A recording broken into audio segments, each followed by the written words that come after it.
What's up, everybody? Welcome to episode 32 of the Blue River Bow Hunting Podcast. I'm your host, Brett Morris. Got a cool episode this week with Kirt Box out from down there in Texas. What's going on, man? Oh, not much, man. It's getting hot down here. It's I hear. 99 today. Oh, wow. I was going to say it's been hot here too, but it ain't been that hot. It's pretty tough to get on some turkeys down there when it's 99 degrees. I know. I actually saw one today. Jot across the road, almost hit it with my Jeep on accident. That's awesome, man. Well, for anybody that may have not heard you on another podcast or may not know you, let's introduce yourself a little bit. Yeah. So I'm Kirt Box. Been bow hunting for probably 9 years now, and been hunting pretty much my whole life. Currently live in San Antonio, Texas, but hunt all over the U.S. and lived in Arizona for the last 9 years before this. That's awesome. How much is that vastly different from going from Texas or from Arizona to Texas bow hunting? Lord, I have not adjusted yet. It's a huge difference. Tons of spot and stalk and glassing to sitting water and sitting tree stands and sitting blinds, ground blinds, pop up blinds. I mean, you can still hunt from the ground, but it's a it's a complete different game out here, man. I bet, man. That would be a hard adjustment, I would think. Oh yeah, So you're a military vet. Tell us a little bit about your military background and how all that got started. yeah. Served 8 years and some change in the Air Force. Couple of deployments. Went to Afghanistan and Kuwait. Uh, Joined in January of 2013 and separated March of 2021. That's awesome, man. Well, I'm sure I speak for everybody when I say I appreciate and thank you for your service. Thank you. That's awesome, man. So like being in the military, I always, you always think of like backpacking and like the desert as far as being in Afghanistan and stuff like that. How much did your skills from spotting and stalking in Arizona translate to the military? Man, I'll tell you, Arizona and Afghanistan are identical. Really? Yeah, it felt like they just threw us up in a plane for a couple days, flying in circles, and landed right back at home. And I mean, the mountains looked the same, the terrain looked the same, the heat felt the same. But no, the military is what actually took me to Arizona. I would have never lived there if I didn't join. That's awesome. Where do you originate from? Actually, outside of Sweetwater, Texas, in a little town called Colorado City. And I knew I wanted to be back in Texas, and part of me really regrets moving back here to Texas. I miss all the public land and Arizona hunting. I bet we'll definitely dive into that at some point. So, how did you get started in hunting? Where did it all begin for you? Man, I try to think back, and I can't even tell you the first time uh, I went out hunting. Uh, it's been it's been all a blur. I mean, I can tell you the first time I killed a deer. Hmm. The first time I went hunting, I was young with my dad, and he was never as serious as any of us are. Me, you, Adam, my buddies here. We just take it to a whole nother level that my family never really took it to. So it was kind of, if you wake up late, whatever, get out there, no scent control, stumbling into the woods, making noise, four wheelers, little kids with us. It never really mattered. It was more just about being outdoors, which, hey, I don't get me wrong, it is about that, but now it's a whole other level of addiction to the hunting. So, it was my dad and grandpa that got me into hunting. I went with my uncle. He was a big trophy hunter, but still never took it quite as serious as what we do. That's awesome, man. I can remember those, those hunts growing up, and yeah, I'm with you a little bit. Some of it can be a blur. We were so young at the time, but I can definitely remember exactly when that addiction really kicked in for me, Oh, yeah. like the moment that it kicked in for me. Yeah. I've told this story on here before, but uh, with my dad and uncle, it was actually they were bow hunting. I was just along for the trip, Mhm. and some places that we hunt, it's kind of like wide open, but it's flat, and you hunt a lot of fence rows, like in between bigger blocks of woods. And I've had success doing that even now. And I'm like, there is no freaking way there's gonna be a deer out here. Like they're just like making some game out of this, making fun of me somewhere along the line or something. Oh, yeah. And I can remember sitting there, and all of a sudden they were coming out of nowhere. We saw maybe 15 to 20 deer that particular day, and I was shaking just watching these deer, and I'm like, oh wow, this is something I can definitely see myself getting into. And then, like you said, take it to a whole nother level. And I kind of feel like people maybe our age, I know we're probably somewhat similar in age. Our age group takes things to another level sometimes. I feel like. Yeah. No, definitely. And, you start, I mean, it's not all about money, I'd say, but, you start getting a little more independent and getting your own money and wanting that better gear and wanting it's almost like a high, man. You want that next high, Definitely. that next buck. Uh, yeah, man. Like you said, this age group does take it to the whole next level.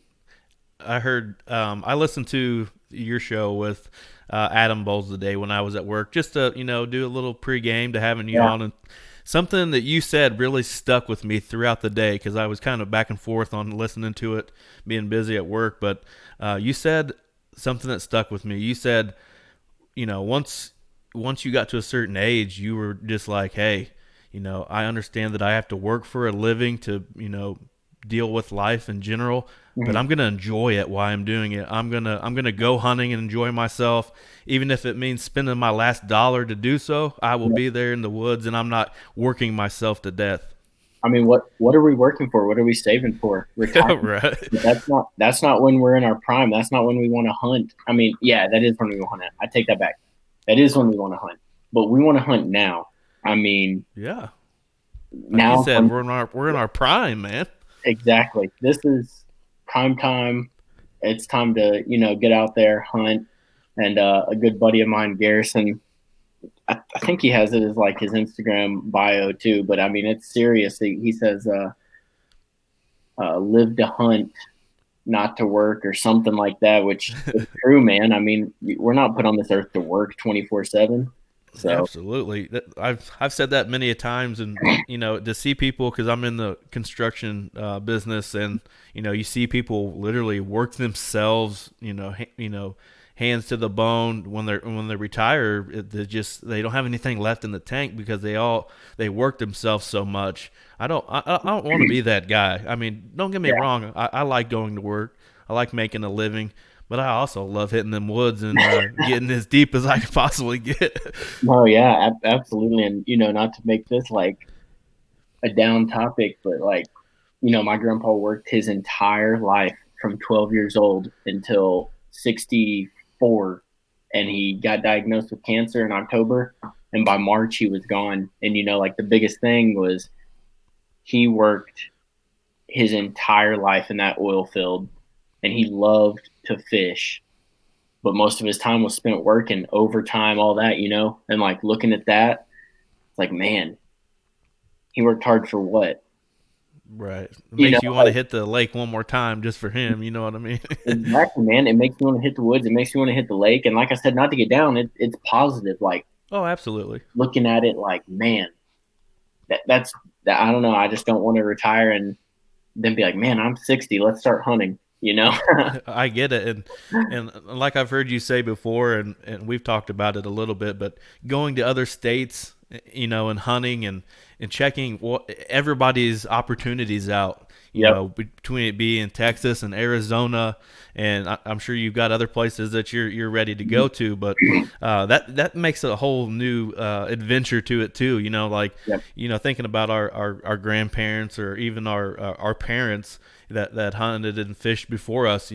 They probably just did it locally, didn't think of it that big, like they were Yeah. just like, yeah, we're deer hunting, when gun season comes in or whatever. Now it's like before season even starts, I have it almost mapped out. Like I'm doing this. If this happens, I'm gonna do this. Like if I kill, I'm going here.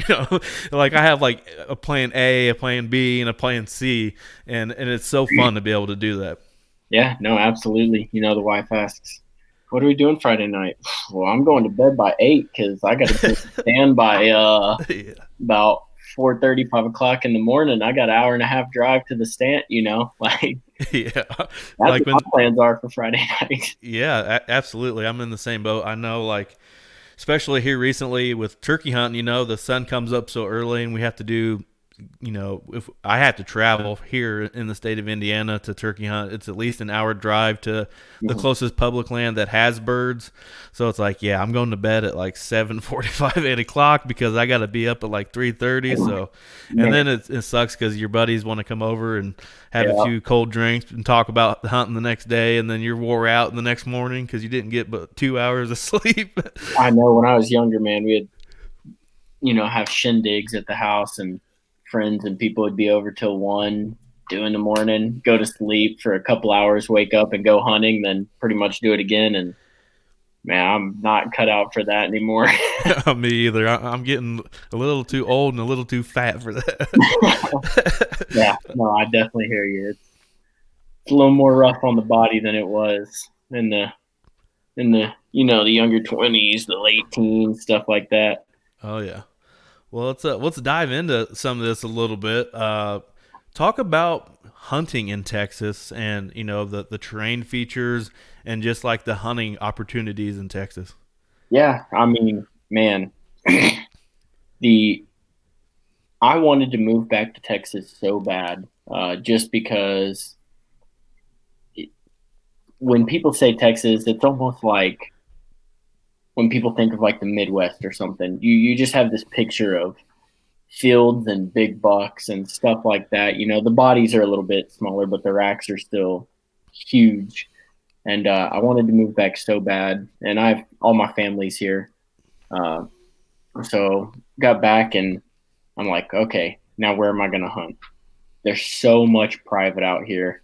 So I had to start hopping online and looking into public land. So once you buy your hunting license here in Texas, and it comes with a boatload of tags, even for an out of stater. For an out of stater, it's $300. So if you came here to hunt, it's $300. You get 4 turkey tags, 4. Wow. Yes. You get 2 mule deer tags and 5 deer tags, and it is 2 have to be does, and then I think the other 3. I think 1 has to be a buck, and then the other 2 actually are unisex. You can tag either species, and then I think that's all that comes on the actual tags. But then you can hunt like exotics and stuff like that as well. But so I bought these. I bought the tags, moved back, first time back, and I had a small property that I was able to hunt and harvest a doe. But then uh, I was ready for a buck, and I started tracking some bucks on the property, and I was told that I wasn't going to be able to hunt it. And this was in October, so beginning of the season. So I started looking up immediately what I can do to hunt, and I started hopping on Facebook groups and whatever else I could. And the amount of public land in Texas was actually surprising, a little more than I thought it was. Definitely nothing near like Arizona or Nevada or California or any of those Western states. But so after you buy your license, you can buy a $42 Texas public land permit, and it gives you access to all public land. And then there's a draw system for Texas, and you can put in for. I know I'm going to miss some species here. You can put in for bighorn sheep, aoudad, axis, black buck, I believe oryx. Don't quote me on that one, but I'm pretty sure. Uh, Whitetail, feral hog, um, management doe, spike only, turkey. You can put in for all these hunts. $3 an application, and if you get drawn, it's anywhere from like 40 to 120. 120 being like the bigger packages, like bighorn sheep, stuff like that, you know. But if you get drawn for say axis, then you can kill as many as you can in that 4-day window or 6-day window or 2-day window, whatever you put in for. Uh, you can kill as many as you can, and then pretty much hogs.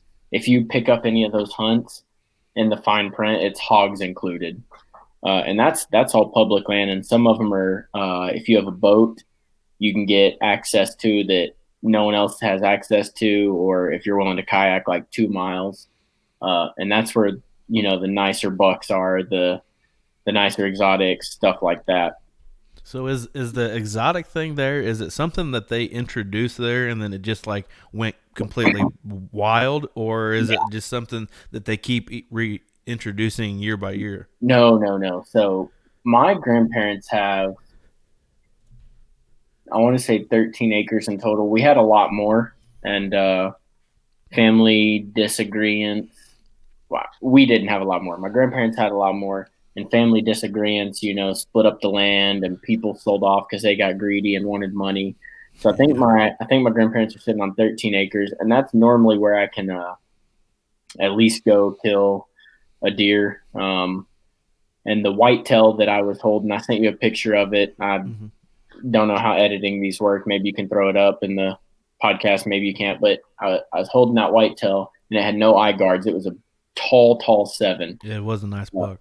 so I killed that one. I shot it with my bow in 2019. Uh, it was a 62-yard shot, and he ran maybe 15, 20 yards. But I killed that on that property, and that was probably the nicest buck. No, my buddy actually killed one nicer. That was the second nicest buck we killed on that property. And access has just been hit or miss from grandparents and aunt and uncles and stuff like that, and disagreements. No one, not to get into politics, no one's liberal per se, but some of them are not 100% for hunting. I got you. So the politics of the land and stuff like that just kind of make it where it's hit or miss if I'm going to be able to hunt out there, and hit or miss if I'm going to be able to kill a buck, or if I'm allowed to go for a meat doe, uh, stuff along those lines. But the wild game out there, as like axis and stuff, have taken over, and our whitetail have been not only decreasing in numbers, but the size of the deer have been, they're probably down 15, 20 pounds from what I've seen in the past, and their antlers have digressed and stuff like that. As much fun as those axis are to hunt, they just eat all the vegetation, and they're huge herd animals. I'll text you a picture after. We have trail cam pictures of 30, 40 axis deer at a time, and it's low fence. Actually, it's no fence, free range. Uh, they've just kind of taken over, and they were flown in to be on high fence ranches, and between tornadoes, car wrecks into the fences, people cutting them, PETA Right. wanting them out, stuff like that. They just have gotten out, and I mean, they're dang near as bad as the feral hogs down here, man. Wow, that's incredible. Yeah. Um, talk a little bit about the high fence. Where I'm from, that's not really a thing, and I know that there's a lot of that going on down there. What's that like to be around down there? Yeah. So I've just recently gotten to go on one, uh, and I didn't pay or anything. It wasn't, not talking any smack for people that do pay. I mean, I understand having the itch and wanting to hunt or wanting to meet. I, I respect it. I do. But I was invited on one to partake in some running of dogs on hogs, Mm-hmm. and it was more of watching. Wasn't super involved because the guy that was running the dogs uh, didn't want, me. He didn't know me, so he didn't want me shooting one of his dogs or something like that. Which I I would understand. never, I would never even take a shot near that, like near a dog. But I respectfully put my gun away and witnessed it, and it was a lot of fun. And I got to do some hog hunting in the afternoon. But uh, he was running dogs, and it was it was crazy, man. Because you get on those high fences and you think it's a high fence, 1,000 acres. Where are they going to go? There's probably a lot of places for them to There's a go on a lot thousand of acres. places. But you would think, man, like, and I had this whole thought in my head that it's a high fence, man. It's going to be like shooting fish in a barrel or whatever that saying is, right? And I even Right. told Adam this was before I had ever been on a high fence, but I had seen the outside of one that doctors and lawyers and all that go on them. Well, that is true to an extent. They do, and the deer come to feeders and stuff like that. However, not every high fence is like that, and some of them actually still present a challenge. And it was crazy. We were there to eradicate hogs, and they were hard to find. Man, I thought it was going to be a heyday, and right before dark, I did get into them pretty good when the dogs went home. But I thought we were just going to be in them all day, and it's it's a little more difficult than what the outside perspective thinks. Oh, I'm sure. And just like you said, it's not something that you do on the regular. You just got Yeah. an opportunity to go check it out, so you did. I probably would have done the same thing if they're like, "Hey, we're gonna go run some dogs on these hogs this weekend. You want to come along?" I'd probably be like, Yep. "Oh yeah, let's go." For free, and they fed me. Oh, that's even better. I'll bring the beer. Yeah, exactly, exactly. So it was it was fun, man. Good opportunity, and uh, got to do some shed hunting and found some arrowheads as well. So That's cool. pretty cool. Yeah, absolutely. Have you ever got into any of the exotics? Have you killed some of like the axis and fallow and stuff? Yeah. So uh, I have not killed a fallow, but I have killed axis. And then my best friend and co-owner of American Country Outdoors, he has killed a ram and a really nice axis, really big axis buck, as well as he's been on fallow hunts with buddies uh, that did the killing, and he was just there kind of recording and watching. Um, but I personally have only killed axis when it comes to exotics. How do you set up on like an axis deer or fallow deer? Is it just like hunting a whitetail and you're gonna sit in a blind somewhere where you think they're coming through, or how does that work? So axis are a lot harder to hunt and kill than whitetail. They're a lot more skittish, and if my son wasn't asleep in the next room, I would do it. But they scream like a 2 year old toddler throwing a fit when they bust you, and they also bark at you. Oh, that's wild. And the video isn't the greatest, and the quality isn't the greatest, but I got footage on our YouTube of an axis doe barking at us, and it sounds almost like a dog bark, like coming from their throat. Though it's very weird, but once they alert, like you won't see them for days. They'll be gone for days, and then they'll come back. But they're a lot harder to hunt. The doe that I killed, um, sadly, it was with a rifle and not a bow, but I was just carrying the rifle in case we saw some predators, and we were checking feeders, and this doe just came running in, and I just laid down, and she just kept coming in, and she got to about 40 yards and stopped and just stared at me, and I was like, "Oh, that's meat in the freezer." Hammered her. Uh, and that was 2 years ago.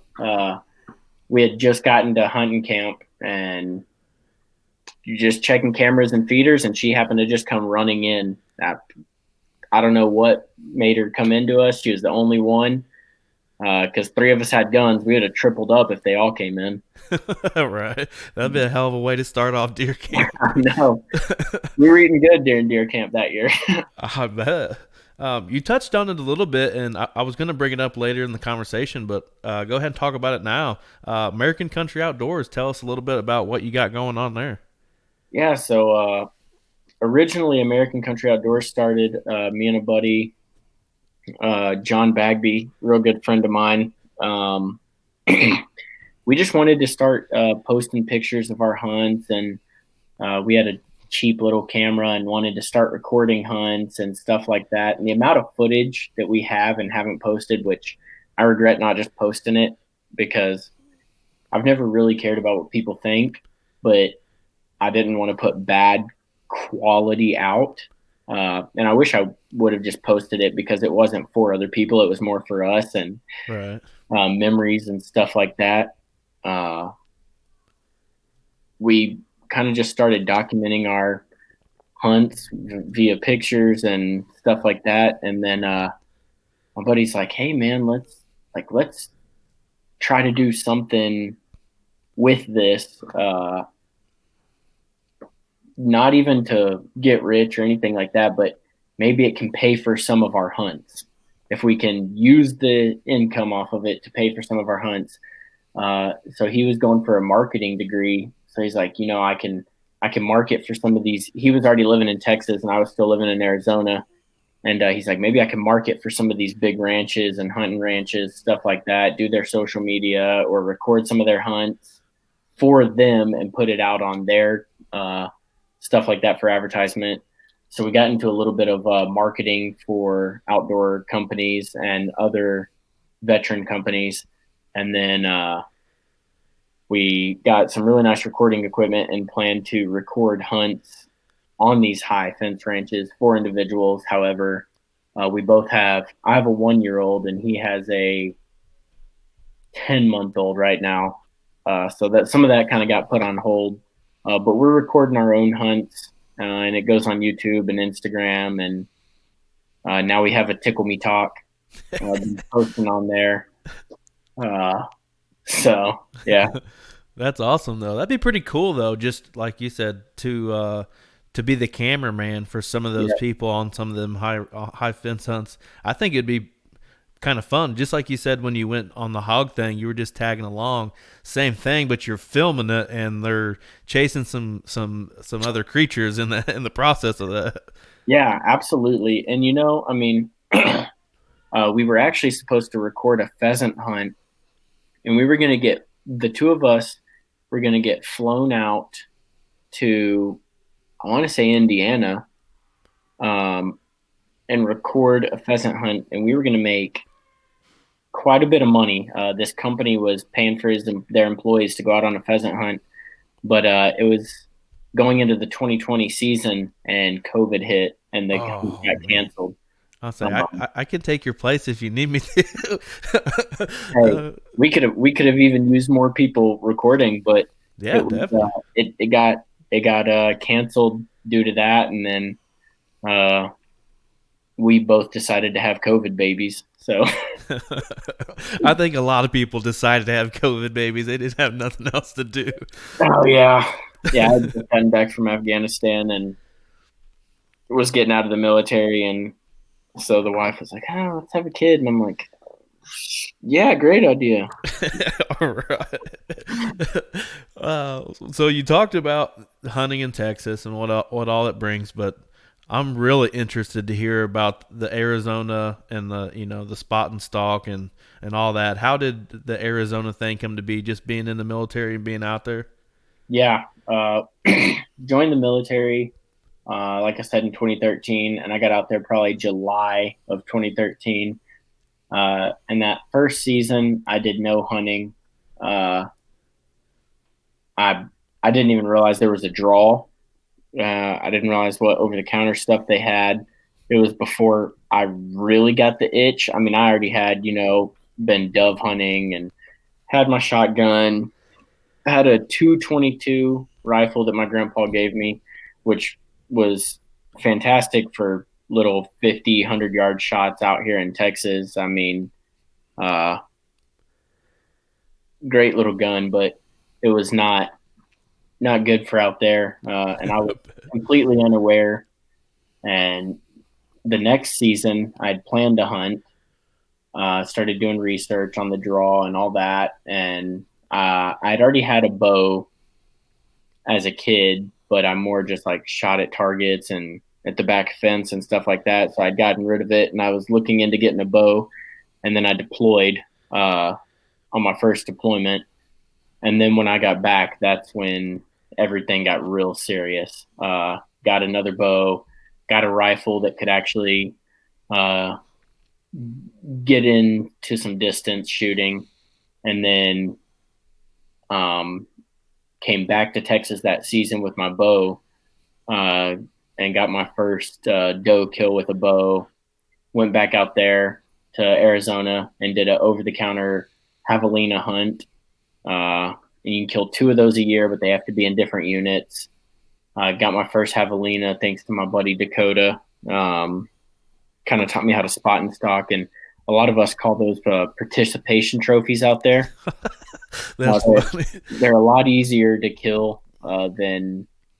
I mean, it's no walk in the park, but they're a lot easier to kill than the deer. So we call them participation trophies, and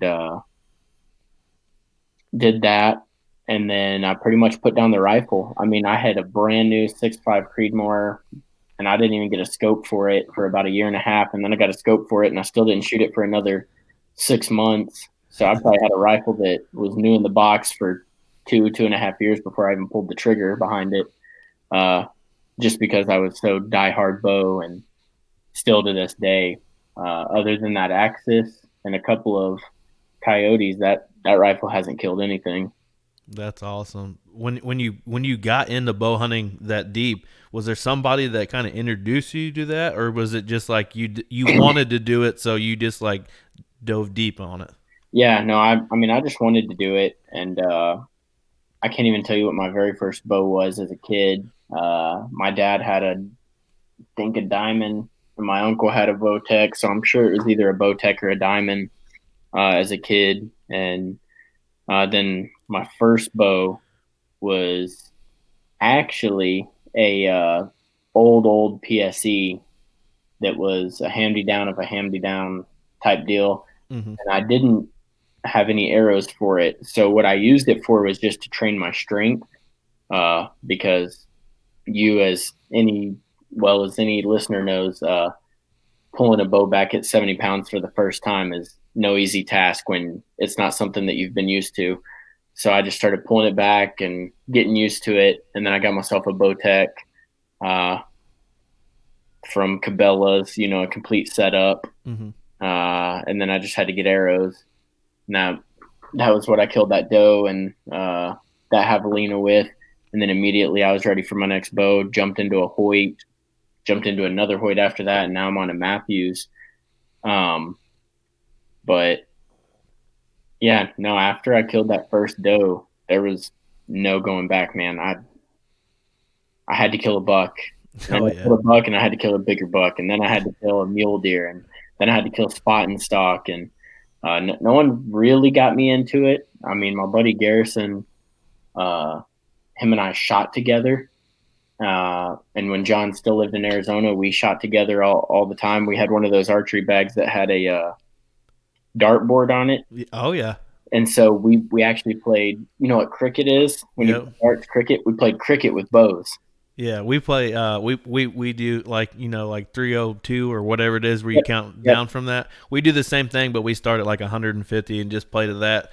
And it's pretty fun. That we actually do that to this day. We play darts in the yard. Me and the neighbor do all the time. But definitely. But talk about we're talking about like the draw system and stuff like that for Arizona. How exactly does Arizona work? Because the whole mule deer spot and stalk thing is kind of like really high on my list of things that I want to accomplish at some point with my bow. So, how easy is it for somebody to come hunt Arizona? So right now, oh man, this is a sore topic. Right now, you and I could go January. Well, I mean, technically, I tagged out, so I can't go the rest of the year. I could go January. You could go August or December, over the counter, $300. You can get yourself a tag, and you can go over the counter hunt. However, they're rumored to be moving even the archery hunts to a draw for in state and out of state. So right now is probably the best time to go to Arizona Before they make that switch. before they make that switch. And the unit that I killed my buck in, the one that's actually on the thumbnail for this podcast, this coming year, they're only allowing 5 deer to be taken out of that unit. Wow. And that thing that obviously people are going to see it if you're watching this or listening to it, check out the picture because it'll be the thumbnail. That is an absolute giant of a white or of a mule deer, man. That's a nice deer. Thank you. No, I definitely appreciate it. And I mean, I chased deer out there for, like I said, about 9 years with a bow before tagging something of that caliber.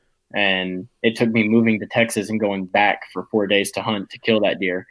But I'd killed a couple of bucks with a bow out there, but nothing of that caliber until this January. I just killed that this January. Well, just like you said earlier, when you were talking about one of those whitetails you killed at 60 yards with your bow, Mm-hmm. when you tell a Midwestern bow hunter that, they're like, holy shit, this dude shot 60 yards. You know what I mean?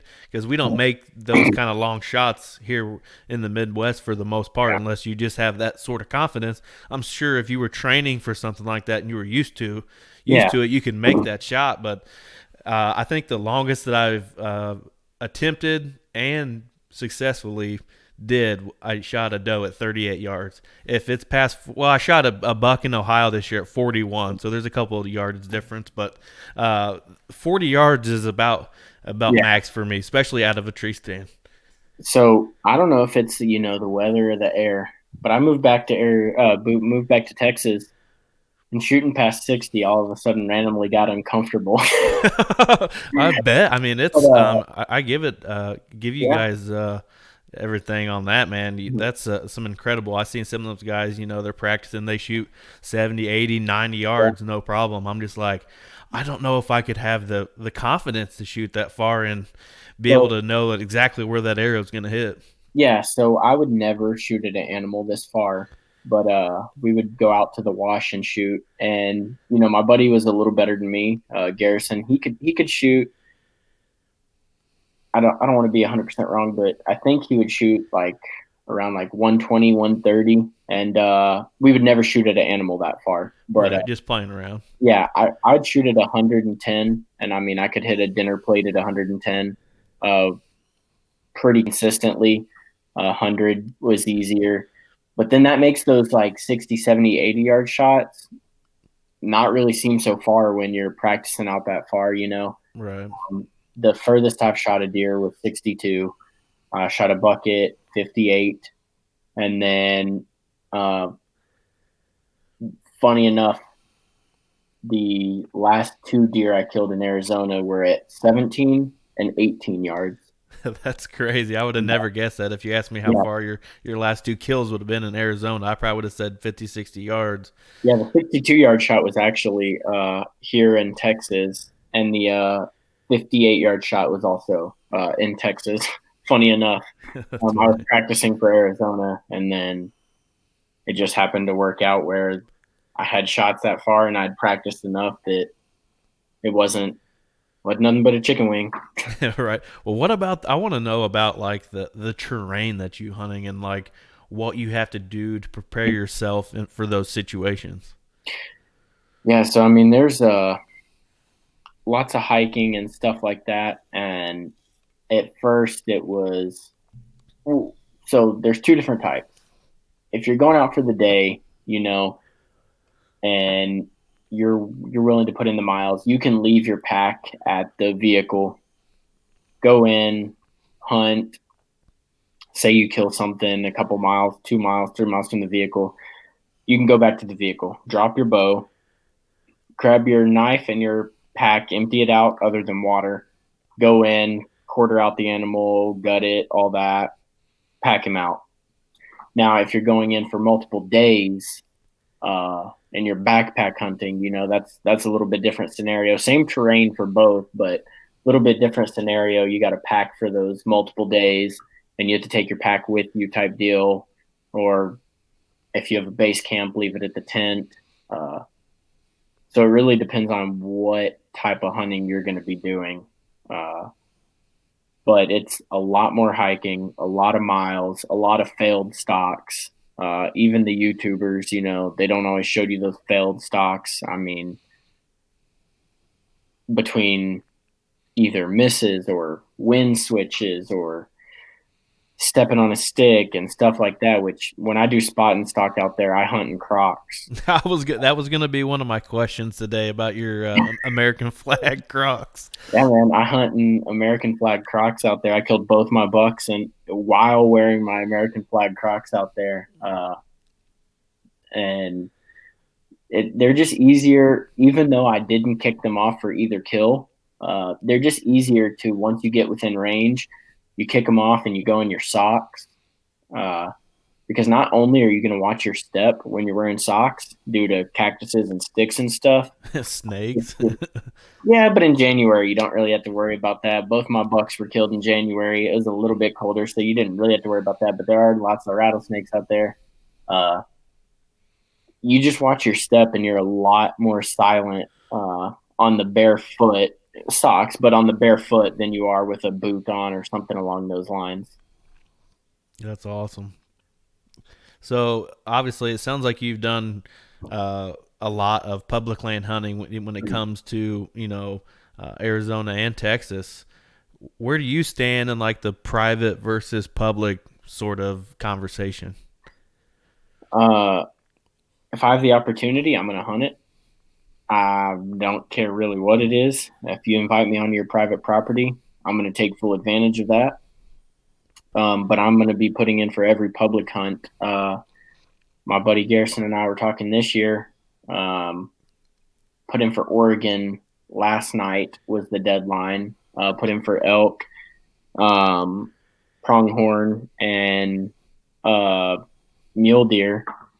But next year we plan to put in for Nevada, Colorado, Oregon, California, Arizona, and Montana for sure. And then, as you and Adam know, this year I want to try to get out to Indiana, as well as possibly Kentucky and Illinois. That's awesome, man. Have you ever really got to experience hunting in the Midwest? I've hunted in no, I've hunted in Florida, Alabama, Texas, Arizona, and I've done some scouting in New Mexico, but didn't get to hunt in New Mexico yet, which is another state we're putting in for next year. That's awesome. Yeah, if you do get that opportunity to come this year, we definitely need to set something up with the three of us. I know, like when you were on his show, you guys were talking about, or he was talking about maybe taking you to Hoosier National Forest, was just it's a very very big piece of public that you can like literally get lost in. You don't even know which direction you're going. Obviously, our technology is a little different now. We might be able to figure out where we're going, but it'd be cool to maybe set up like a deer camp for a weekend and have the three of us and do some filming and just hang out and have a deer camp. That'd be fun. No, I would absolutely love that, man. I've already looked into pricing and stuff like that. I think it's going to cost me about $245 for tags and license out there to hunt. The other thing would just be the drive, which, I mean, I'll drive Friday after work when I know I'm going to deer camp. Man, I can stay up for Right. hours on end, 28, 48. I don't care. I'll make it. I'm driving. Speaking of putting in for tags and stuff, this past week I bought my preference points in Iowa. I know it's going to be like a 3 to 5 year process to get that taken care of, but I can't be more excited to maybe have an opportunity out there in Iowa, which would be absolutely insane. I've checked a few of the bigger states off the box, and I think that one is definitely number one on my bucket list for whitetails right now. Mm-hmm. Yeah, I mean, definitely, man. Thinking about that though, you said it'll take you 3 to 5 years, right? Yep, If I told you you could only hunt 10 times in the next 30 years, 10 times, think about that. that'd be tough. Exactly. That's why, even if it's putting in for bonus points, I so strongly encourage people just put in. I mean, they look at it as like, oh man, it's kind of expensive. What are you doing with your money? I mean, Right. Well, that's how I explained it to the wife. She was like, "You spent $60 on one point." I'm like, "Yep," and I'm going to do it for the next 3 years before I actually even put in for the tag. And then once I get drawed for the tag, it's still like another $600 for the tag, mhm. and then I have to figure out where I'm staying, where I'm hunting, that whole situation, which is that's like putting a kid in Toys R Us for me, trying to figure that all out. But yeah, it can be a complicated process for sure. Yeah, I mean, so my buddy told me this past year, once again, Garrison, I told him, I said, hey, this year I think I'm just going to put in for antelope since I just moved back to Texas. I think I'm just going to put in a bonus point for antelope and not a tag. And he's like, why? I was like, well, I'm probably a few years out before I get drawn anyways. He's like, but what happens if you do get drawn? He's like, that's one more hunting opportunity than you Yeah. would have had. Instead of putting in for a point, if I do get drawn, I could hunt this year and then in 3 more years get a tag instead of in 2 more years get a tag and then 3 more years get a tag. Like, I always encourage if it's a state that you put in and don't get drawn and get a bonus point, just put in for the tag. What do you have Yeah. to lose? You know, Absolutely. I And mean, it's been kind of cool. I'd say the last 3 years, I try to switch it up every year for my turkey. I like to do a week trip somewhere mhm. for turkeys. And this year it's Michigan, and I put in for a non-resident, uh, private land only tag because I know some people up there. I got drawed. I think it was like 166 bucks. I went up there, had an absolute blast. Didn't get to kill a bird. And on the last day, we're talking, and he says, "Is there a chance that you can come back up here?" I'm like, "Man, I'll try to work it out. I got baseball game for the boys, Yeah, lots of other stuff going on." So we talked a couple of weeks later on, and I'm like, "Hey, this weekend I could potentially come back up there," and it's like the one of the last weekends to turkey hunt up there, and he's like, "Dude, come back." I'm like, "Well, I spent $166 on the tag, and it's only 4 hours from my house, so yeah, I'm coming back up." So I'm going back up there again this weekend to try to get it done on the turkeys. He's been in the thick of them for the last few days, so hopefully we can get a bird down up there. But I love just hunting trips in general. I get yeah, a huge kick out of doing it. yeah. I expect a picture this weekend. Then, I hope so, but I hope I got one to send to you too. yeah, man. After that, you know, I'd say 2 years from now, not this year. My other grandpa, where I hunt on that land. My other grandpa is he's in hospice right now. But the year not this next year, but the year after, you should come down for Rios, man. Dude, I am totally game. I would come on any invite. I am down, especially Yeah. to chase a bird that I've never killed before. And I've watched a lot of people get it done on Rios and stuff, like on YouTube and stuff like that. And it's definitely a dream of mine to be able to do that, man. You just have to carry your rifle with you too, because if you see an axis there year round. Oh, I could do that too. That sounds pretty good to me. Yeah, I know they're year round and they're considered a nuisance to a lot of people, and to me and my buddy, we're whitetail hunters, and the axis is delicious meat, but uh, when it comes to hurting our whitetail population, we're not too fond of it. Yeah, So and you said that it's year round, and you can also legally spotlight them, right, at night. that is correct. You can spotlight That is them. You wild, can dude. just don't shoot a whitetail, or you'll be in some trouble. But yeah, as long as you see those spots, fire away. You can spotlight them. You can do whatever. Pretty much no laws on those. I feel like that'd be really hard to enforce as a Texas wild game officer. You see people out there spotlighting at night. you're obviously thinking the worst of the worst because people can be bad. You Yeah. know what I mean? And it's like, well, they're legally shooting axis deer at 2 o'clock in the morning. It's like, well, that's badass, man. Yeah. I mean, they could be hunting axis deer or hogs. Or coyotes or Or whatever. coyotes. That's all legal to hunt at night here. I mean, people run thermals Hmm. and night vision down here on all of that. So Yeah, it's that's awesome. it's definitely different because out in Arizona, even the coyote hunting, there's very, very, very limited dark hunting. I think there's maybe one or two units that you can hunt at night, and you have to have like a permit and between certain hours and stuff like that. So it's definitely different. I always kind of ask people, like as being whitetail hunters, what's like your off season chores for whitetail hunting? Well, since the last 5 years had been, here in Texas, on even though it's a small property, we have one feeder. We have two feeders. One feeder is by the cabin, so it's more just keeping them fed, and the other feeder is more for hunting. But keeping feeders fed, checking trail cameras, keeping batteries in the trail cameras, stuff like that, keeping proteins, all that nonsense. But in Arizona, it was more just shed hunting, scouting, because there's zero baiting out there, 100% illegal, no baiting. I mean, you could throw salt down, but that was pretty much it.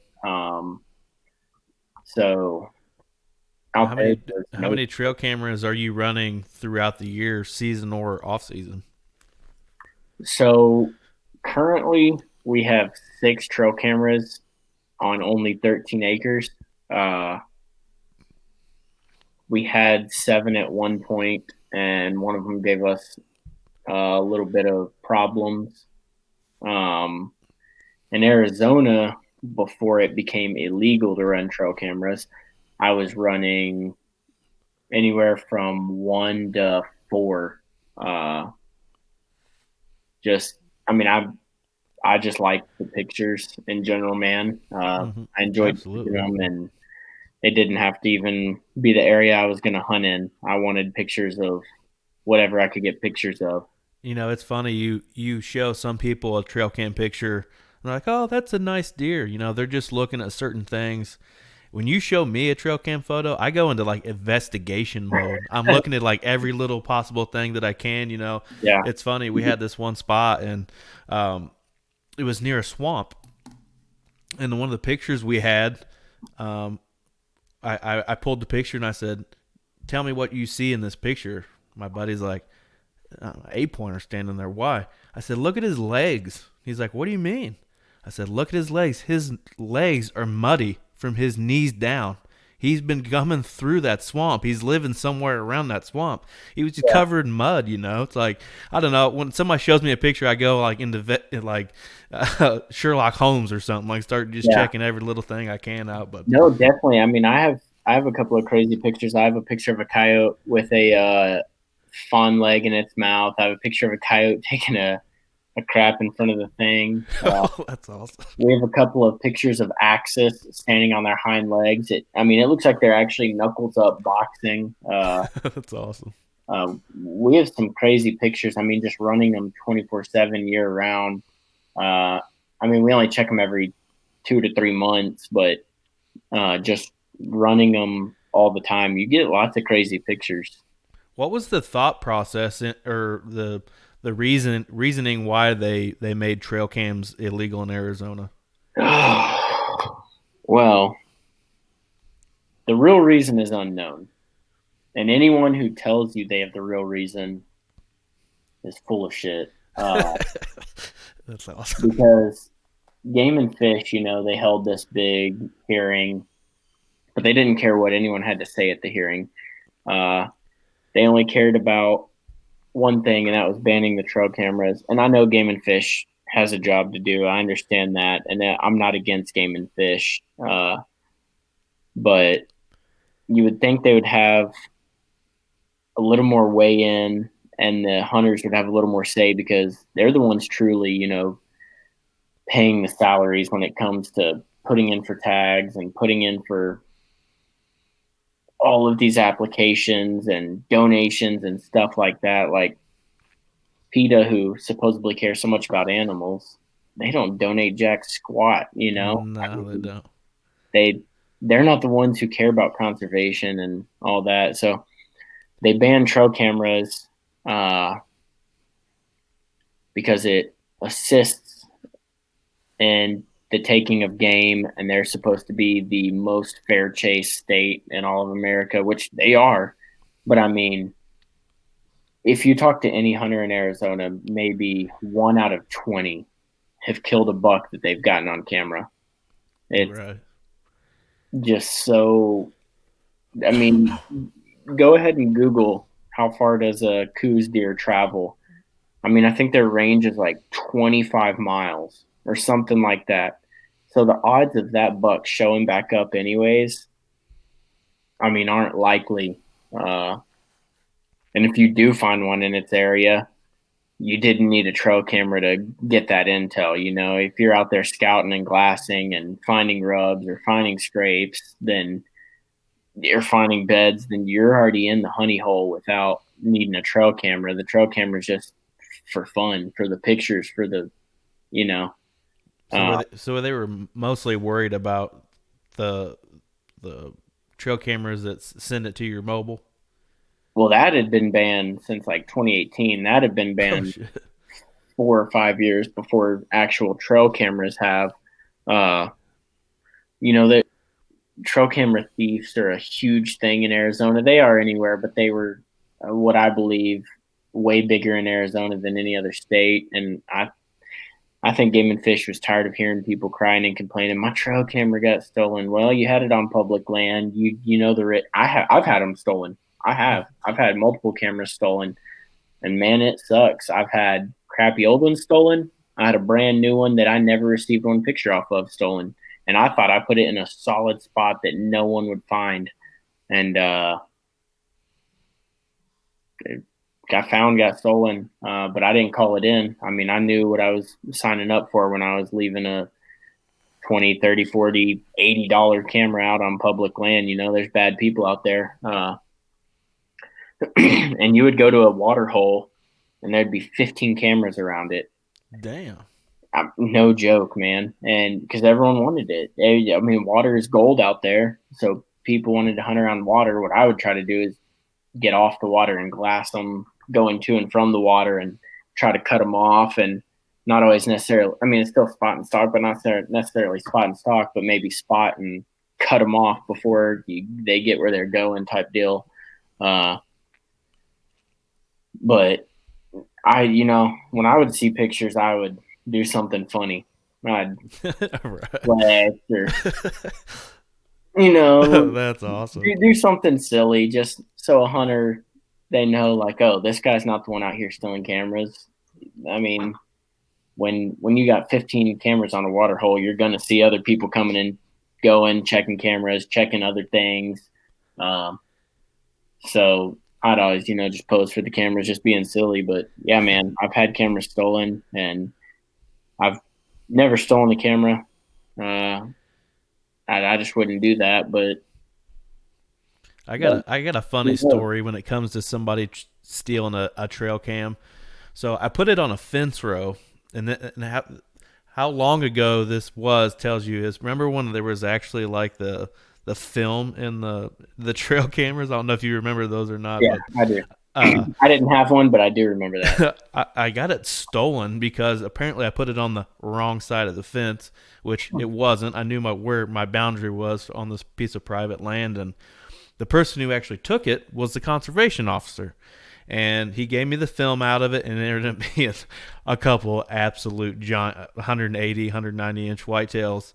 And he goes, well, at least I know where the big bucks are now. I'm like, yeah, I didn't want you to know that part of it. He was kind of nice about it, but he's like, you're on the wrong side of the fence. And I was thinking, why were you even back here to be? I mean, it's in the middle of nowhere. I don't even know how anybody would have found it, but He was scouting. yeah, exactly what he was doing. He happened to have, that particular guy happened to have permission on that property, which he doesn't anymore. But Yeah, it's kind of funny talking old school trail cameras. How different it was back Yeah, then. You know, you had to actually go get the film developed compared to now when you just pull a SD card out of it or whatever, and you can clear it in a matter of seconds. But yeah. I know a couple of people who are border patrol, um, ICE agents, Homeland Security, and game wardens. You know, they get issued and have access to like $2,000 binoculars, like Swarovskis and stuff like that. They can use them for hunting or work or whatever. I mean, I that's never pretty really crazy. thought about that as far as you being out there and doing the spot and stalk stuff. But I would definitely think that you would want a really nice pair of binoculars where you could see and see at long distances, or maybe even Yeah. spotting scopes. Yeah. So I definitely wanted a spotting scope. I do not have one. My buddy does. Um, but no, I have buddies who spend $2,500 on glass because, if you can't see them, then you can't kill them. So that's probably the number one most important thing. And the Western uh, states out there, Arizona, California, Nevada, stuff like that, is spotting them, having really good glass. I have a set of, and mine are considered on the low end. I have a set of Vortex Vulture HDs, and they're 15 by 56s. And I mean, I could spot a deer at a long ways away, read a license plate to get a long ways away type deal. Uh, and my buddies will tell you what color the deer's eyes are. When I'm That's spotting them, I think I see a buck. He's like, yeah, and it has blue eyes too. I'm like, oh, okay, thanks. That's awesome. That's not Yeah, something that you necessarily need for when you come up here to the Midwest because you may be hunting some ridges and stuff where you really can't even see that far to yeah. begin with. It's something that I do carry. I have, the harness for them and all that stuff. I love it for when I'm just filming. I can look around and Yep. be active and trying to see deer in beds that we maybe didn't even know were there and we got in without spooking them. Or we hunt a lot of edges here. We have a lot of ag, so we hunt the edges of ag, and you can see sometimes you might need to see 4 or 5 600 yards on the other side of a fence row or something like that, which I'm sure you would excel in, being in the wide open like that. But So not to cut you off, but you said 4, 5, 600 yards, right? We right. have guys in Arizona shooting rifles 1,000 yards at deer and killing them. Wow, And that is not crazy. me, not me, absolutely not me. I'm actually one of the guys that don't think that's hunting, but Right. you're talking about spotting deer and using binoculars to find them that far. There are guys, you can look it up on YouTube, killing coos bucks that are 80, 90 pound deer, and that's a good sized deer out there. 1,000, 1,100, 1,200 yards. I'm not shitting you. That's Look it fucking up on YouTube, man. that's a marine Arizona, sniper right there. it's nothing. I mean, people practice that out there, and I mean, for me, it is. I don't shoot. I mean, I didn't really rifle hunt much in Arizona, but I wouldn't shoot past 400. But no, they're shooting 7, 8, 900, 1,000, 1,100, 1,200. Look it up on YouTube. I'll check it out for sure, and I believe you for sure. It's just crazy to think. I'm from a vastly different part of the country compared to something like that, and 1,000 yards here on a private piece, you may be shooting on somebody else's property or something, and then Yeah, people around yeah. here get crazy about. I mean, Mhm. there's one particular property that I hunt, and it's mostly fence rows and some edges, but there's two big blocks of woods, and I like to set up in the middle of those two blocks. But if I shoot a deer and it goes into one of the bigger blocks, I can't even go in there and get it. Yep. Trust me, I've tried. I've knocked on the door several times. Hey, I shot a doe and it went into the back of your woods. May I retrieve it? Nope. Okay, I gotta call the game warden so he'll help me out because he's always a middleman type Yeah. of guy, But there's a buck that's eluded me for going on 4 years now. I haven't even seen him in a year and a half probably. But he No, was living in the back of that woods, and I wanted that buck so bad, so bad. Do you know if he's still alive? I don't know. Like I said, I haven't Oh seen. man, I haven't had a picture of him since the November of 2020, and that I hurt. am not even joking. This thing is a horse with a set of antlers on him, a big set of antlers. I bet he's 260, 270 on the hoof. Man, He's a absolute toad of a buck. isn't that crazy that you just said, over 200 pound deer. And I mean, the mule deer that I killed this year was probably dang near every bit of that, but uh, they killed 80, 90 pound coos deer Yeah, in Arizona, and 100-inch deer gets you in the books out there. For coos deer, a hundred hmm inch antler deer gets you in the record books out there. I think it's 170 for archery for mule deer and 190 for rifle mule deer. But a 90-pound deer is a good size whitetail out there. that's wild. I Our know. I our mean, yearlings can be bigger than that. dude, me too in Texas. I mean, it's moving from these other states and moving to Arizona. And I told my buddy, he's like, what do you get out? I put in for my first tag and I got drawn. He said, what do you get out to? I was like, I shoot 100 yards. He laughed in my face. He's like, I bet. he's like, we shoot bows 100 yards, kid. I was like, y'all do what with what? No kidding. I got there. I did, but no, he's like, you're gonna use my muzzle loader. Right. That's what you'll shoot 100 to 200 yards. And I was like, oh, okay. Uh, and I mean, he's the one that got me my first. It was just a spike. I just wanted to get my first coos deer under my belt, and it was like 2015, and I got drawn for any antlered deer, and we had very very limited time to hunt, and he put me on one. We saw a little bit bigger buck, but it kind of eluded us, and I never again will shoot a spike. But then I was more than willing, and it was Yeah. my first Arizona deer, and man, I mean, if you just go to Arizona for your first time and you get drawn for a tag, you just want to be a part of that like Western hunting thing. It's just so much different. And I was the outside looking in for so many years, and then I finally was the inside looking out, and now I'm like, I just want to go back so bad, man. I bet. What about elk out there? Was that something that you were able to go after at any time? So my buddy has been drawn 3 times in the exact amount of time that I've been putting in, and I've been drawn none. My other buddy has been drawn twice in the same amount of time, and we put in for the same hunts. We text each other the day we're all putting in. What hunts are you putting in for?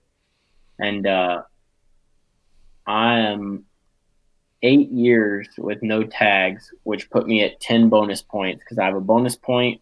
After you put in for 5 years, you get a loyalty point. So I have a point there. Every year you put in, you get a point. So I have my 8 points and my loyalty point, which put me at 9. And then Hunter's Education gets you a point. So I have 10 points. So next year, my name will go in the pot 10 times. That's awesome. Hopefully, you be able, have your buddies been able to get one down? Yes. Uh, Pretty much every year, I'll text you some pictures. Pretty much every year, they've gotten one. One of my buddies had a really nice uh, 6x6 that was over 300 inches. Wow, that's a big elk. Yeah. And he considered it small. His mom Wow, His mom was solo this year and killed an absolute toad. The bull was probably like a 340, 350. She killed it at like 16 or 14 yards. Uh, dang. and she was 100% alone. She started posting on the Facebook groups, which I ever added on Facebook. So I saw it pretty immediately. Who can come up and help pack this thing out? I mean, you got to think a lady, I Yeah, mean, nothing against women at all. right. Little lady, probably in her mid to late 40s, just shot a bull elk by herself. That's awesome. Talk about Mm. you talked a little bit about it earlier. The packing it out, like you were just talking about. Yeah. What's that like? So you got to gut it, of course. On an animal that size, you're gutting it how it died pretty much, unless you have a bunch of buddies. But even then, you're pretty much gutting it how it died. Gut it, get the guts out, quarter. Start cutting out the quarters. You can take out 2 quarters if you want, however you want to do that. Game bags are a big thing out there. I don't know what it is for y'all, but everyone has game bags. I have a set of game bags. I haven't used them yet. I've been saving them for when I really need them, not necessarily just a 2-mile hike with a couple 100-pound mule deer, but something like an elk is what I've kind of been saving them for. But I think those back straps are probably 30 pounds a piece. Alone, and then you're putting whole quarters in, counting the bone, and so it's a multiple trip hike unless you have 3, 4, 5, 6 plus guys. So she called in some reinforcements to pack hers out. That's awesome. Yeah, that's not something that we ever really have to do. It's Yeah. there's a lot of places that I hunt. We can drive our truck or 4-wheeler right up to it, gut it, throw it up on there, and take it back, or start taking some pictures. That's not something I've ever had to do, is quarter anything out. Which the deer that I shot in Wisconsin in 2020, the guy said, "Hey, if that deer had went another 400 yards, it'd have taken us about 8 hours to get out." It took 3 of us to get up on this, because I was hunting some of the big bluffs in Buffalo County, Wisconsin, and it was just like straight. And I'm sure you're used to something way worse as far as coming the mountains and stuff. But we hooked it to a side by side and drug it up the hill. So yeah, we didn't have a side by side or anything. The first hunt I went on, it was me, my buddy Garrison, and our mutual friend Jacob. And Jacob doesn't really hunt that much. I mean, he's a hunter, but he doesn't hunt that much. And he killed his first buck, and we quartered him out. We hiked probably 1.5 miles in straight vertical. He killed this buck at probably 180 yards. Shot him. We went in there, quartered him. I think I was the one carrying the antlers and the rifle on the way out. I carried the skull, the antlers, and the rifle. And then the other guy, Garrison, he carried, I want to say, the 2 hindquarters and maybe the back strap, and the other guy carried the front quarters and some of the rest of the meat. Hoofed it a couple miles back, stopped at a Mexican restaurant on the way home, got home, cleaned it up. I mean, that's awesome. So what you're saying is that if I come out west, I need a couple people with me to do it. you need a couple people, or someone who's done it a lot. I mean, they, at first we all joked, my buddy Garrison, we called him like a mountain goat, the way he runs up those mountains. And then after 3 or 4 years of me being out there, my buddies kind of joked about me being a mountain goat. So you just need someone who's been doing it for a couple of years, or a couple of guys that haven't. That's awesome. What about hunting clothes? I know that obviously you're talking about hiking several miles in and out and carrying, your harvest out of there. Yeah. What kind of situation hunting clothes wise? I mean, does it even really get cold? Is that something that you have to prepare for? So if you go up north, to Flagstaff and the Grand Canyon on an elk hunt, yeah, they get multiple feet of snow. But down in South Tucson, no, it doesn't really get that cold. In the August hunt, the archery August velvet hunt that we have, I have a set of King's camo. They're called guide pants. And they have zippers on the side that let you air out. So yeah, you're playing wind at that point, because you're letting all your scent out, your sweat out to cool off. But then they're also a little bit louder than some of the cotton clothing. So you got to be real cognizant on your stocks, which I've killed in them. But, it adds just that much more pressure and that much more difficulty. Whereas my cotton pair, which I've also killed in, they can brush up against each other, and they're not loud, but they're also not ventilated. So I'm not getting that airflow. So you really just got to decide, are you there for the comfort and a little more difficulty to your kill, or are you there to kill and you're going to put up with being uncomfortable and maybe a little hotter or maybe a little bit colder, depending on which, because uh, when I go in for a stalk in January, sometimes it's cold, sometimes it's not as cold. But one time, I got short sleeve on, long sleeve on, hoodie on, and a windbreaker over that, and gloves while I'm glassing.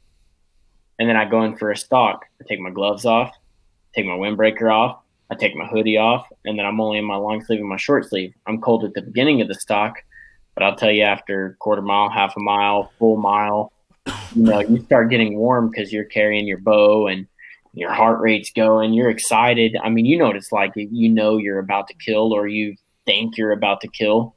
Yeah. You get that. Oh man, let me turn my light on. Hold on. Oh, you're good, buddy. I just realized how dark it was in here. You're fine.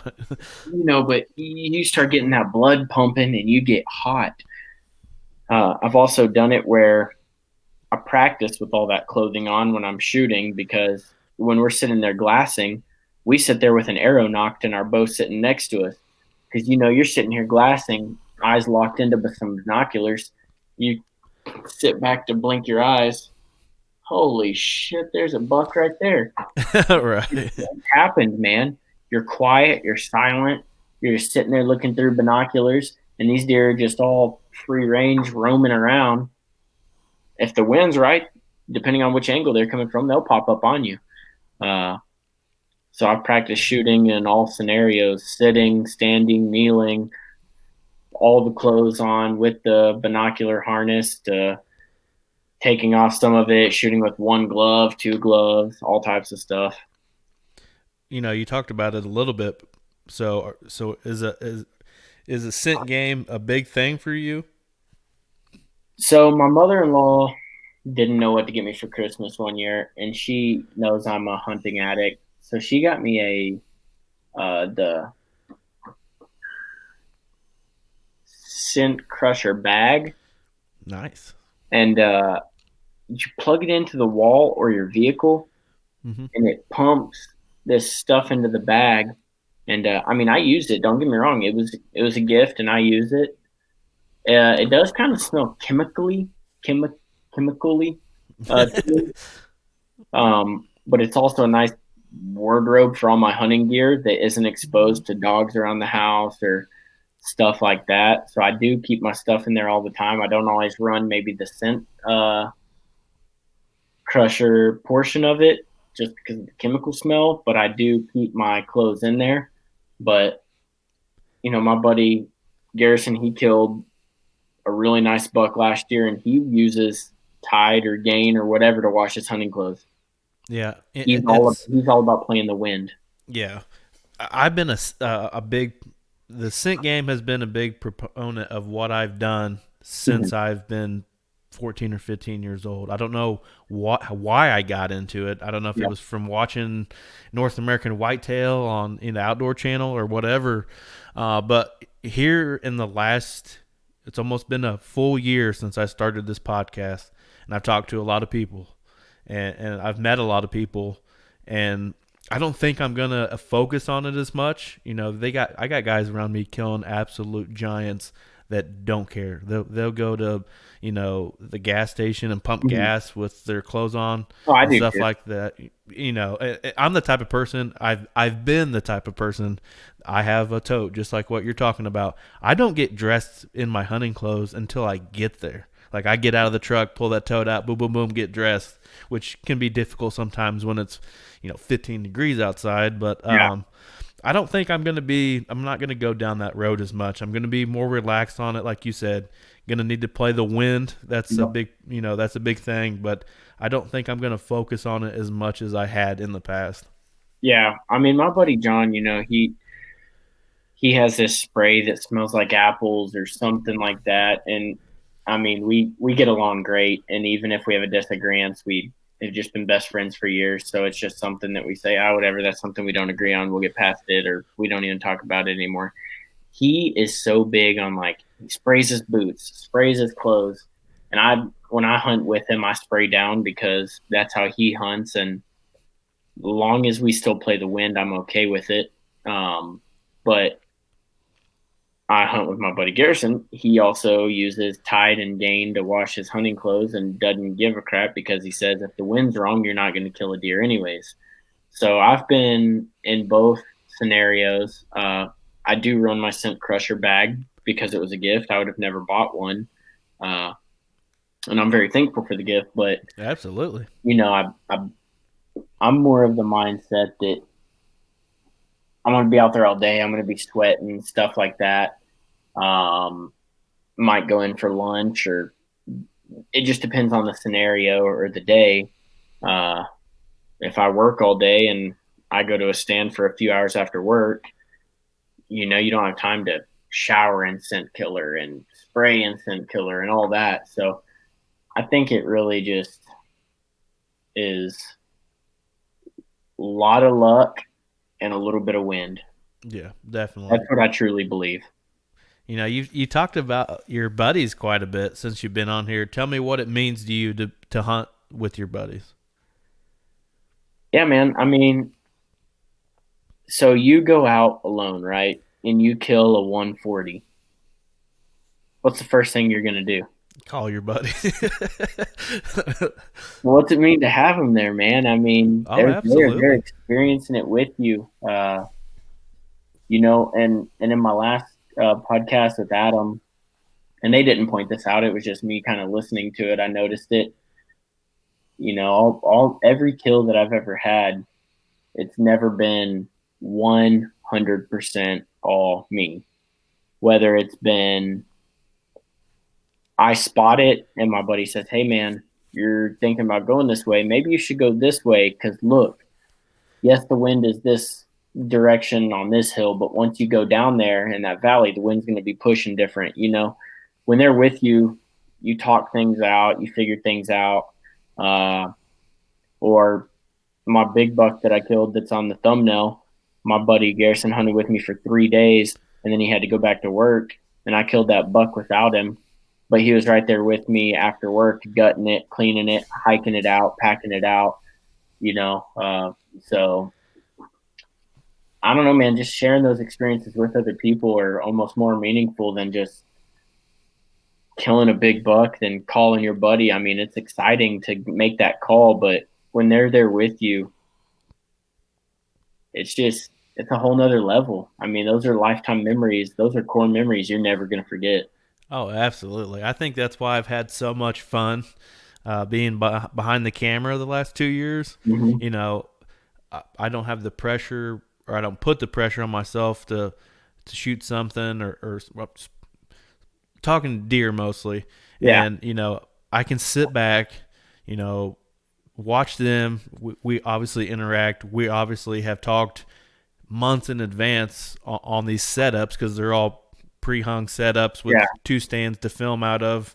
There's a game plan put involved in which stands that we go to, blah blah blah, and just to watch it through the lens of that camera as it's all panning out for them behind the bow or the gun or Yeah. whatever, or the fishing pole or whatever we're doing. Yeah. It's a whole nother view on it, and it's pretty awesome, man. I love it. I mean, don't get me wrong. I know a lot of people do enjoy recording.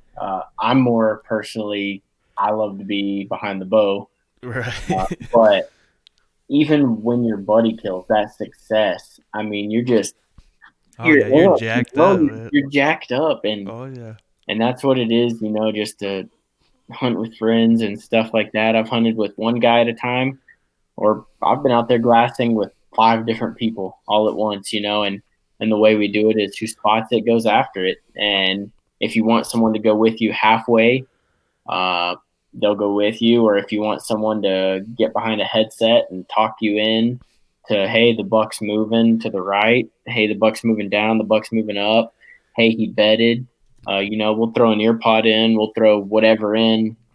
If you do have that support, someone's sitting there watching behind the glass the entire time, watching that deer. And if you have multiple guys, someone's watching you the entire time. Someone else is watching the deer the entire time. I mean, it's a full teamwork effort on some of these deer. And then sometimes you're out solo, do it alone, but that first thing you do is call your buddies.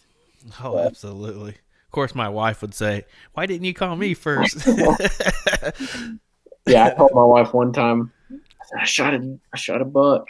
She said, good, come home. Well, I didn't make the best shot. I need help tracking it. You don't have any friends to Oh. call? I'm like, oh, now you want me to call my friends? Right. I've never called the wife in for backup on tracking a deer. I don't know if she could handle that aspect of it, but she gets excited when I shoot one and all that stuff, or the neighbor shoots one or whatever, and we're out in the driveway with in the back of the truck Yeah, drinking beers talking about it. But I always wanted to do, and I haven't got anybody talked into it yet. I want to have a podcast where it's me and my wife and somebody else and their wife, and just have like a hunting wives edition. And they talk about like what they go through as being connected with us all year hunting and stuff like yeah. that. I'll give my wife 3 or 4 beers. She'll be in. I mean, There we she'll be go. in without it, but she's not a very social person. So you give her 3 or 4 beers, she'll be the most talkative. She'll be asking you the questions. That's awesome. Because But that's the no, thing, we'll be down. because, even if they're around us and we're talking about podcasting and stuff like that, for somebody to actually get on here and talk is a whole nother thing than just us, bullshitting in the garage or Oh whatever. man. Actually getting on here and hit record is a little different. So she's not mad at me by any means, but she's like, "Oh, so you're doing a podcast tonight?" I'm like, "Yeah." She's like, "I thought you had this presentation to finish." I was like, "I do have this presentation to finish." She's like, "I thought you had to pack." I was like, "I do." She's like, "So when are you gonna hang out with me?" Friday. That's awesome, man. We're gonna be in so much shit. Oh yeah, no, definitely. My wife will text me, "When you coming home?" It's like, "Well, I told you I'm only hunting a half day."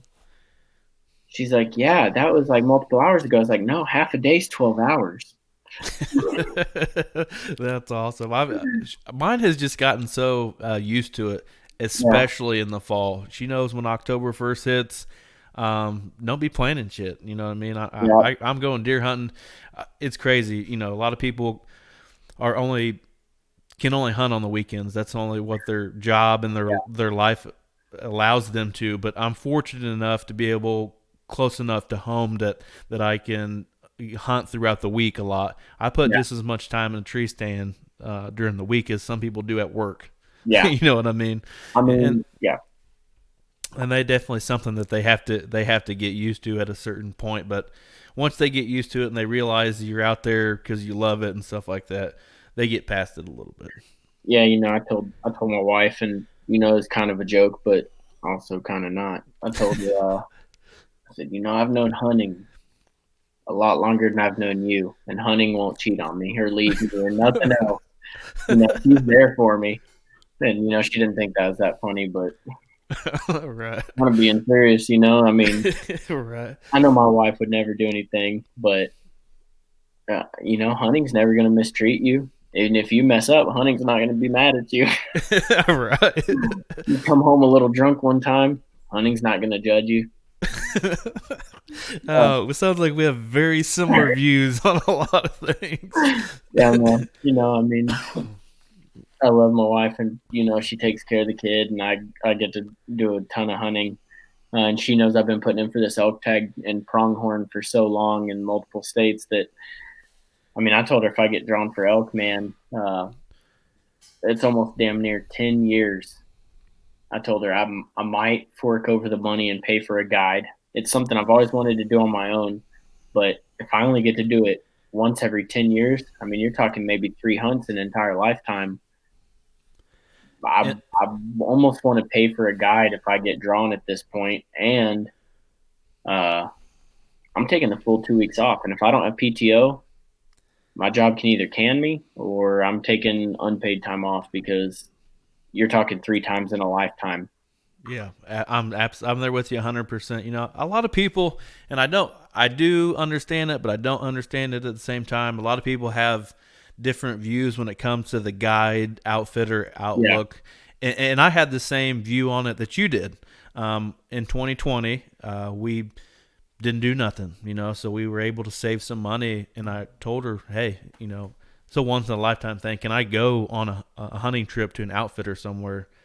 And I finally talked her into it. And that's when I went up to Buffalo County, Wisconsin, to an outfitter. And I've talked in length about it on this show. It Mhm. was an incredible experience, Yeah. man. And I would almost recommend it to you, especially if it took you 10 years to get drawed. You might just go ahead and pony up and have some real fun with it. You know what I mean? Yeah. I mean, after getting drawn, however much money that is for out of state, I don't even know. I've been in state for my whole time putting in, which is only like, I think 145. I think out of state's multiple hundred, but it's like, all right, I'm going to pay multiple hundred. And I've been elk calling in my car every day to and from work for years now, practicing elk calls and everything else. I mean, I probably look stupid with a 2-foot tube in my driver's red light, just blasting elk calls and listening to podcasts and all that. Uh, but I mean, you're talking once every 10 years. I don't want to mess it up, and I want to archery hunt it. I don't want to rifle hunt it. After the first time, if I pay that 3 to 5 grand, or I'm pretty sure that's what it is, but I pay that 3 to 5 grand and take 2 weeks off work and go kill a nice bull elk and get my one. Anytime after that, I wouldn't pay a guide again, but I would at least have that experience and I would have finally done it. I used to kind of be against guides. I kind of thought it was a cheat code on a video game type deal. I mean, I'm not a video gamer, but that's kind of what I put it equal to. You're using a cheat code, and now I'm like, you're talking once in a lifetime, and you're sitting there saying, well, I'm not going to do it because Jimmy John thinks that I'm less of a hunter because I used a guide. And I'm like, no, I'm doing it because I want to be successful, and I'm going to spend 2 weeks of my time off using this tag. I'm spending multiple $100s already. I want to be successful. I'm going to give myself the best chance possible. You know, That's what I was gonna say. You just want to up your odds in trying to get yeah. this accomplished. And I want to do as much of it as I can by myself. However, they revolve their business around scouting these animals all year round and keeping tabs on them. Then why not put yourself in the game? Because you might think you know what you're doing, and you might be so far out of the game and you think you're in it, and you're like, man, I was so close. And you talk to a real elk hunter or something like that, and you weren't even in it. Right. I mean, you just don't know. I mean, until you've done it multiple times. I mean, your first time bow hunting a deer, you probably weren't in the game like you thought you were. No, absolutely not. Put yourself on a deer now, and you're going to get in their home, and you're going to give yourself the best chance possible. So, Definitely. yeah, that's the way Well, I see it nowadays. oh, for sure. I'm with you 100% on that. Well, man, I've had an absolute blast being on here talking with you, learning a lot about stuff that I've never got to do, with being out west, or, talking about species that I've never got to chase or don't know jack shit about, to be honest with you. Yeah. But I appreciate you coming on, and, I know you're busy with work and everything. I appreciate you coming on and talking with me, and tell everybody where they can find you at on the old social media. Yeah, at Kirt Box for my personal, KIRTBOX. Or you can find me at American Country Outdoors with no spaces. You can find us on Instagram, YouTube, Tickle Me Talks, anything. We got it all. And then, you definitely got to come down for turkey, man. And then Oh, as for well, sure. I'll keep you updated on what draws I'm putting in for. Maybe you're interested in putting in for a bonus point, or even putting in for the hunt itself. Yeah, I need to figure that out. I'd love to come out there. Like I said, killing a mule deer with my bow out there somewhere is definitely high on the bucket list. So if I can team up with you somewhere along the Yeah. way and get that done, it'd be cool. But the turkey thing, I'm gonna hold you to the turkey thing. I will come to Texas, chase some Rios. Hey man, please do. You can get out here. I got calls and decoys now. I'm not a huge turkey hunter. We didn't even get a chance to talk about it. I was on two nice toms, uh, 2 weekends ago, and wasn't able to seal the deal. But that's the only turkey hunting I've done this year, and um, I've always bow hunted turkeys. It was my first time not bow hunting turkeys, and I didn't get it done. But the two times I bow hunted turkeys, I got it done. You That's told me awesome. that. So, but yeah, no, we definitely got to get together, whether it's up there or down here, putting in for hunts together. Get you on a mule deer. I mean, can't kill them if you're not in the woods, so might as well put in for it. Absolutely, man. I definitely appreciate the invite and everything. And for everybody listening, thank you for listening or watching if you're watching on the YouTube. But you can check out Blue River Bow Hunting on Facebook, Instagram, Facebook, Go Wild, anywhere you can find social media. We have something somewhere, and then you can find me personally on LinkedIn. And I appreciate everybody listening, and y'all have a good day. All right, later, guys. Thanks, Brett. Yep.